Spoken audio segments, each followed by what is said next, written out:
دو شیء په اسلامی فتوحاتو کې په جهاد کې ډېر سخت توانی شان یو چې د امیر بی اطاعتي وسی په دې سره الله عزوجل ډېر سخت ناراضه کیږي او کله ګټلي جنگونه په دې باندې بایلل کیږي. ښکاره مثال د احد واقعه ده. رسول الله صلی الله علیه وسلم جنگ وګټي، لیکن کله چې پر جبل رومات باندې څه صحابه کرام رضی الله عنهم په خپل اجتهاد سره دی دا فکر وکړي چې نور جنگ ختم شوی دی، د پیغمبر علیه السلام رایه دا و چې تر هغه وخت دلته پاتې سي چې تر څو پورې جنگ ګټل کیږي. نو په خپل اجتهاد راکښته سول، هغه ګټلی جنگ وبایلل، بلکې ډېر لوی تاوان پیښ سو. رسول الله صلی الله علیه وسلم زخمی سو، ډېر صحابه رضی الله عنهم په شهادت ورسېدل. منافقانو ته د خبرو کولو لاره پیدا سول، یو قسم او بل قسم خبرې شروع کړلې او د شاوخوا منافقان او کافران هغوی په جرأت کې په قوت کې راغله او بیا یې د مسلمانانو خلاف خپل لښکرې متحد کړې. دغه د احد د جګړې ظاهري مات او یا ناکامي وه چې د خندق غزوه پیښه شوه. او دوم شی چې الله سبحانه وتعالی سخت په ناراضه کیږي او د کامیابی مخه نیسي، هغه په خپل عمل باندې په خپل فعل باندې تکبر او غرور. ښکاره مثال د حنین واقعات. رسول الله صلی الله علیه وسلم چې کله مکه مکرمه فتح کړله، نو رسول الله صلی الله علیه وسلم حنین ته ولاړ. حنین کې د حوازن د قبیلې 4000 کسان او د نورو قبایلو 2000 کسان جمع شوي او صحابه رضی الله عنهم یوازې 1000 کسان صحابه هغه کسان و چې د مکې په فتح کې شرکت کړي او 2000 کسان هغه خلک و چې پیغمبر علیه الصلاۃ والسلام په مکه مکرمه کې آزاد پرېښودل چې دې ته طلقا وایي.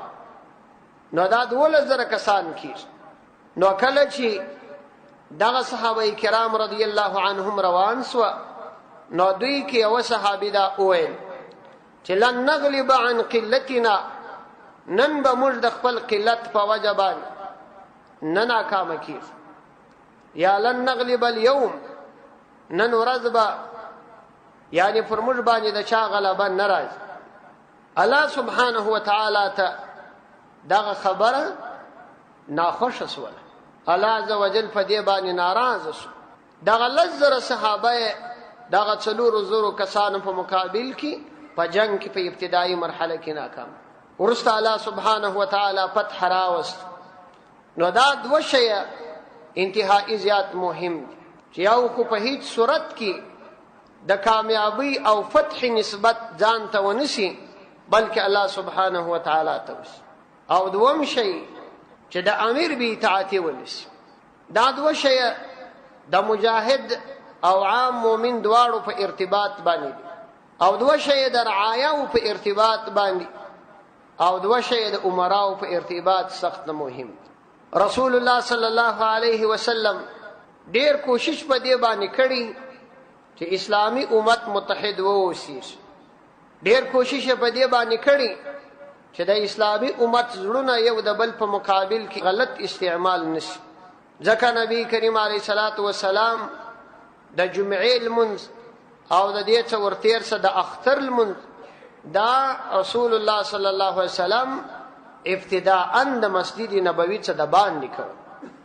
حجان صاحبان بتللی مدینه منوره کې مسجد نبوي څخه چې محراب ته ودرېږي، په دې راسته طرف کې چې سړی د قباء مسجد خواته ځي، په لاره کې یو مسجد راځي، مسجد الجمعه ورته وایي.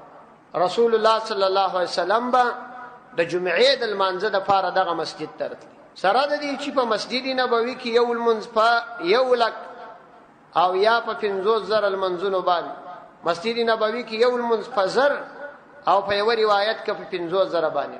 صحیح روایت د 0 رکعاتو اندازه دي. او داسې د عیدګاه د لمانځه دپاره پیغمبر اسلام د باندې وتی. وجه دا وه چې اسلامي امت په اختلاف کې رانشي. کله چې مسجد نبوي فراخ سو، د حضرات صحابه رضی الله عنهم په عصر کې بیا په مسجد نبوي کې د جمعې او د اختر لمونځ شروع شو. البته د جمعې لمونځ د نبی کریم علیه السلام په زمانه کې هم په مسجد نبوي کې ورسته شروع شو. په دې کې اشاره و دې ته ده چې مسلمانان متحد د دوی اجتماعیت. نو اوس که موږ دې ته وګورو چې د مسجد نبوي فضیلت پرېښودل او د باندې دشت راوتل د هغه هدف دپاره چې مسلمانان پکښې متحد وي، دغه فضیلت د لاسه ورکول دا افضله او بهتره کار. دوم شی چې رسول الله صلی الله علیه وسلم د امت د اتحاد دپاره کړي هغه دا دی چې امت یې د خپلو دیني امراو په ارتباط باندې د خبرو او غیبت کولو څخه منع کړي، چې تاسې به د خپلو آمرانو غیبت نه کوئ، د هغوی عیوب به نه بیانوئ، د هغوی پر شخصي عیوبو باندې به ګریفت نه کوئ. چنانچه رسول الله صلی الله علیه وسلم انس رضی الله عنه د پیغمبر علیه السلام څخه روایت کوي چې دا حنین غنائم چې کله ونیول سول، نو بیا پیغمبر علیه السلام دغه غنائم اکثره د مکې د خلکو تر مابین تقسیم کړ. د هغه خلکو تر مابین یې تقسیم کړله چې هغه ایمان په زړونو کې ډېر پوخ سوی نه و، د دې دپاره چې هغوی اسلام ته مایل شي. نو ځینې انصار او صحابه وو رضی الله عنهم په دې باندې اعتراض وکړي، کشرانو صحابه وو چې فتح خو زموږ په توره راغله او غنائم پیغمبر علیه السلام د خپل قوم خلکو ته ورکړه. نو رسول الله صلی الله علیه وسلم دی را اوښتل او دا یې ورته وفرمایل چې کله زه یو چاته ډېر زیات غنائم ورکوم د دې معنا دا نه ده چې ما ته هغه خوښ، دا د دې دپاره چې زړه یې دین ته مایل شي. او یو کس ته هیڅ شی هم نه ورکوم خو هغه ما ته ډېر محبوب. بیا یې صحابه ورته وویل انصارو ته چې تاسو به تجدون اثرة علیکم، تاسو به زما څخه وروسته وویني چې خلک به پر تاسو باندې نورو ته ترجیح ورکړي، یعنې دا چې تر تاسې به نور ونازي، قرباني به تا ورکړي، ستړیا به تا ګاللي، خو تر تا به نور ونازي، خو ته د خپل امیر بې اطاعتي مه کوه. وان ضربک واخذ مالک، اگر چې هغه تا ووهي ستا مال در څه واخي بیا یې هم مخالفت مه کوه، بیا یې هم مخالفت مه کوه. چنانچه انس رضی الله عنه وایي د پیغمبر علیه السلام په صحابهو کې د نبی کریم علیه السلام په مبارک ژوند کې تر هیڅ بل قوم تر انصارو بل زیات قوم داسې قوم نشته چې زیات شهدا دي ورکړي. ځکه انس رضی الله عنه به فرمایل چې 80 کسان په احد کې انصار په شهادت رسیدلي، 80 په بیر معونه کې، دارنګه په موته یمامه کې عام اکثریت انصار صحابه په شهادت رسیدلي. لیکن رسول الله صلی الله علیه وسلم به دې ته دا ویل چې تاسې د خپلو امراو خلاف مه کوئ، اگر چې هغه تا ووهي، اگر چې هغه ستا مال واخلي. ولې؟ وجه دا ده چې په داسې خبرو د اسلامي امت تر مابین اختلاف راځي. ځکه ته چې د خپل امیر مخالف سوې، ستا په خبرو باندې نور خلک مخالف کیږي، په دې سره د امیر بې اطاعتي راځي، او هر کله چې د امیر بې اطاعتي راغله په مسلمانانو کې چاک جوړیږي، امت په دې باندې تباه کیږي. رسول الله صلی الله علیه وسلم حضرت خالد ابن ولید رضی الله عنه په 6 هجری کې و یمن ته واستاو. په یمن کې یو مشهوره قبیله و د همدان، ډېره زمانه جنګ وسو، دا فتح نه راتله. بیا پیغمبر علیه الصلاة والسلام علی رضی الله عنه واستوي، څه کسان یې نورو سره ملګري کړه چې تاسې ولاړ سئ، او د هغې خوا څه خالد رضی الله عنه راواستوي. که څوک پاته کېدل د مجاهدینو څخه هغه دې پاته سي، او که څوک نه پاته کېدل د حضرت خالد رضی الله عنه سره راتلل، هغه یې راسي. نو علی رضی الله عنه چې ورغلی هغه علاقه فتح سول، نو حضرت خالد رضی الله عنه په دغه غنائمو کې یوه منځه ځان ته انتخاب. سبا خالد رضی الله عنه غسل کړی دی، حضرت علی رضی الله عنه غسل کړی دی، راووتي. دا صحابي وایي چې ما ته د عمل خوند را نه کوي، ما ته خوند را نه کوي چې تا باید دغه منځه ځان ته انتخاب کړی نه وای. نو مې د علی رضی الله عنه سره یو قسم بغض یا عداوت په زړه کې پیدا شو. کله چې مدینه منورې ته راغلم پیغمبر علیه السلام راته وویل لا تبغض علیا، د علي سره بغض مه کوه. ول ما ورته ویل هغه داسې کار وکړي، ول دا راته ویل چې هغه ته په دې کې حق و او هغه ته په دې کې در دې هم زیات حق و، خو هغه اوس هم خپل حق پرېښي.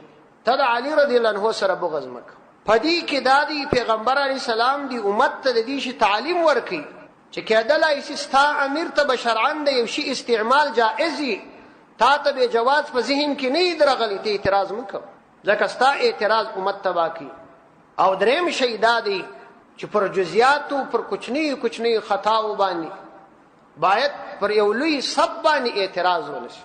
ولی انسانان د انبیاو علاوه ورسته چې هر څوک دي د بشریت په تقاضا خطا جن کیږي. دا حضرات صحابه رضی الله عنهم په عصر کې پیښ شوي.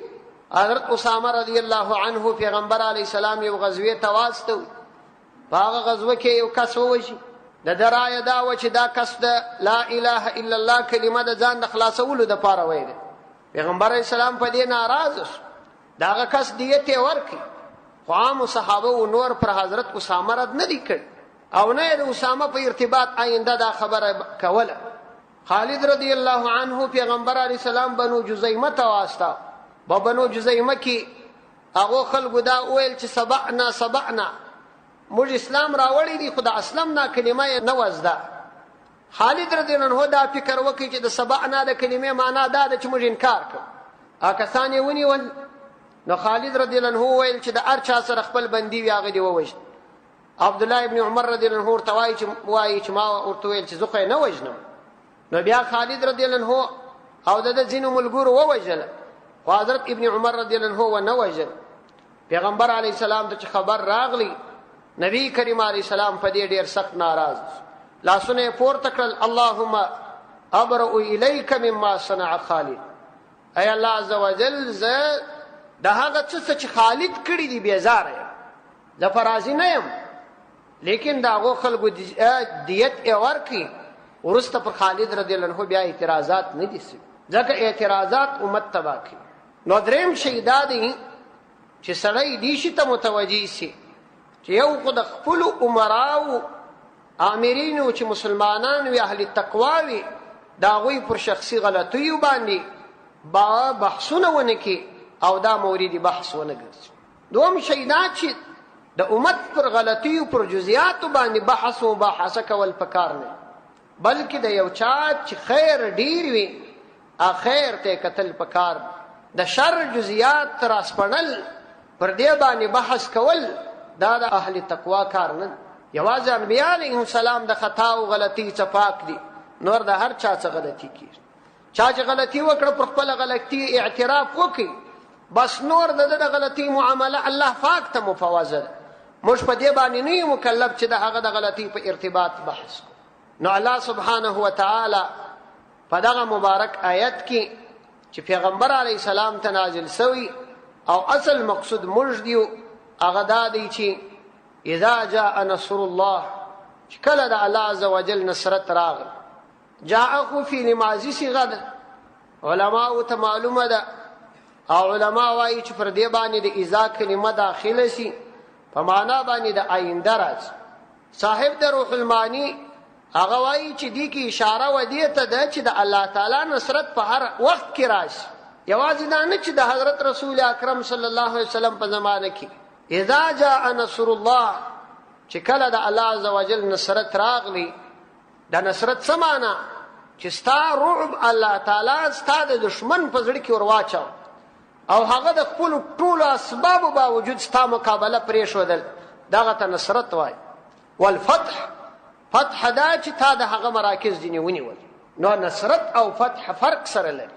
چې کله د الله عز وجل نصرت راغلی او فتح راغله، ورأيت الناس يدخلون في دين الله افواجا، او تا خلق ولیدل چې د الله عز وجل په دین کې ډلې ډلې داخلي ده. دلته یو عجیب باریکه نکته ده چې کله د الله عز وجل نصرت راغلی او د الله عز وجل د طرفه فتح راغله، دغه نصرت او فتح د الله عز وجل ستا سره هغه وخت ملګری ده چې تا داسې یو پاک هدف راخستی چې خلق به د الله تعالی دین ته رابولي. خلق به د الله عز وجل دین ته دعوت ہے، خلق به د الله تعالی په دین باندې چلے. نو د آیت شریف څخه دا فهمیږي چې د الله عز وجل نصرت او فتح هغه وخت راځي چې ته په خپل دغه هدف کې د خپل رب سره مخلص یې او غرض دی یوازې په دې مقابله کې د الله عز وجل د کلمې بلندي وي، د الله عز وجل مخلوق ته امن او سکون راوستل، هغوی د الله په دین باندې چلول. نو ورسته الله سبحانه وتعالی فرمایي ورأیت الناس يدخلون في دین الله افواجا، او تا خلق ولیدل چې د الله عز وجل په دین کې ډلې ډلې داخلېدل، یو دوه درې پرله پسې علی الاستمرار دا په دین کې داخلېدل. چې کله دغه حالت راغلی نو ته اوس څه وکړه؟ فسبح بحمد ربک، نو ته د خپل رب تسبیح بیان کا، د خپل رب پاکی بیان کا، په داسې حال کې چې د خپل رب حمد بیانونکی هم. تسبیح څه معنی؟ حمد څه معنی؟ تسبیح دا معنی چې د الله سبحانه وتعالی څخه تمام د نقصان صفات دا استکه منفی، یعنی دا چې دغه فتح، دغه کامیابی، دغه پیروزی دا تا ستا رب در کړی، دا ستا کمال نه دی. ته د خپل رب لوی بیان کا، د خپل رب تسبیح بیان کا، او دا هر مومن ته خطاب. ځکه الله سبحانه وتعالی چې قرآن کریم کې کوم څه یادونه کوي عموما خطاب ټول انسانانو ته، خو د هغه عمل د قوت په خاطر باندې کله پیغمبر علیه السلام مخاطب ګرځي، چې یعنی عام انسانان په دې پوه شي چې زه پیغمبر علیه السلام غوندې شخصیت ته دا امر کوم، نو تا ته خو یې بیخي کوم. نو فسبح بحمد ربک، نو ته د خپل رب تسبیح بیان او د الله عز وجل تسبیح دا ده چې د الله سبحانه وتعالی د احکام موافق زندگی تیر او د خپل رب حمد بیان، شکر ادا کا چې په دغه نعمت کې د دوام او استمرار راشي. فسبح بحمد ربک واستغفره، او د خپل رب استغفار وغواړه. استغفار کله د ګناهو په خاطر غوښتل کیږي، کېدلای شي انسان د خیر په یو عمل کې، د دین په یو عمل کې خطا کوي، نو پر هغه باندې به ته استغفار غواړې چې الله تعالی ستا خطا معاف کړي او اجر او ثواب د خیر پر عمل باندې